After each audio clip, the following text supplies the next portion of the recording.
All right, guys. Tonight's set of notes is entitled Slavery and the Civil War. So, we've spent a lot of time in and out of class looking at the role slavery played in the buildup to the Civil War.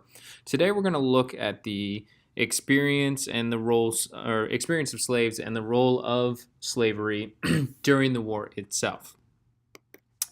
So, pretty much as soon as the Civil War erupts, abolitionists in the North are putting pressure on Abraham Lincoln to bring an immediate end to slavery. This includes in any border states that hadn't yet joined the Confederacy but still had slaves. So, places like Maryland, or a border state that had slaves but didn't join the Confederacy. Lincoln didn't want to do that because he didn't want to lose any of these remaining slave states that were still part of the Union, especially Maryland. When you think about it, if Maryland were to secede and join the Confederacy, the capital of the Union, Washington, D.C., would have been completely surrounded by Confederate states. He also didn't want to look desperate and rush into making this decision.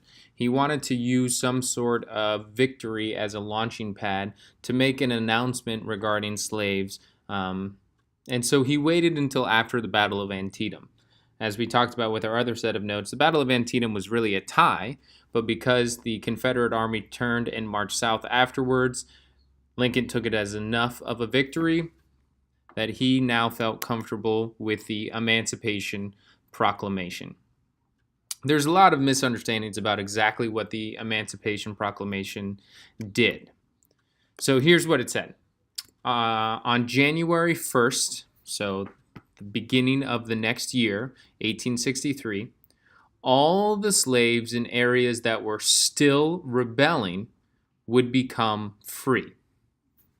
So if a state that had already joined the Confederacy stopped rebelling, the owners in those states would be able to keep their slaves. Remember, Abraham Lincoln wasn't trying to bring about an end to slavery, at least at first. He was more concerned about the expansion of slavery. So if a slave-owning state that was in rebellion stopped rebelling, they could keep their slaves. Also, slave owners in the border states like Maryland would be able to keep their slaves. Because Maryland was still part of the Union, they get to keep their slaves. And slave owners in places that had already been conquered by the Union Army were allowed to keep their slaves. All right, so the Emancipation Proclamation is not bringing out about an end to slavery.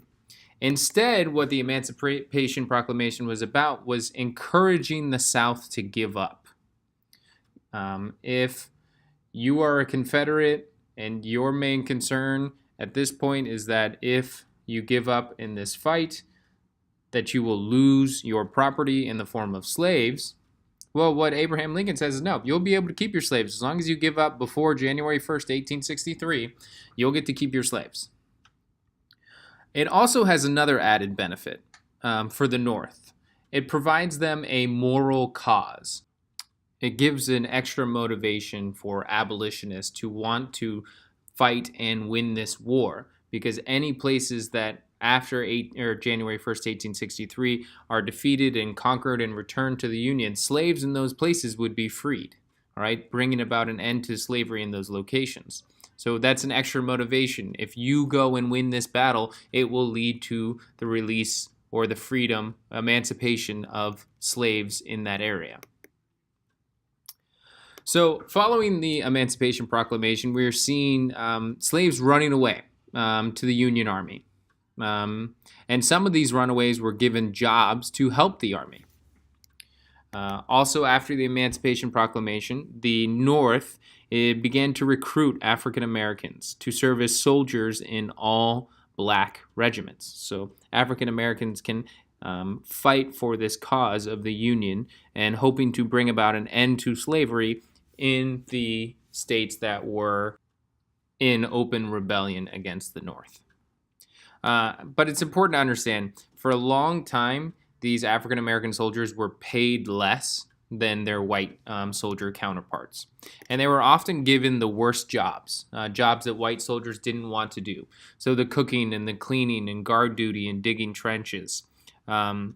And also, if an African American soldier was captured by Confederates during the war, they faced incredibly harsh treatment in Confederate prison camps. Confederate prison camps were notorious for their mistreatment of captured soldiers. It was even worse if you were an African American soldier.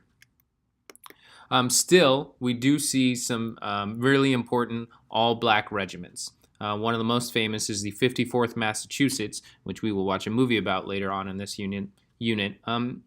These regiments prove that African American soldiers were just as capable and courageous as white soldiers. And by the end of the war, nearly 180,000 African Americans will fight for the Union, and they play a big role in the North winning the Civil War.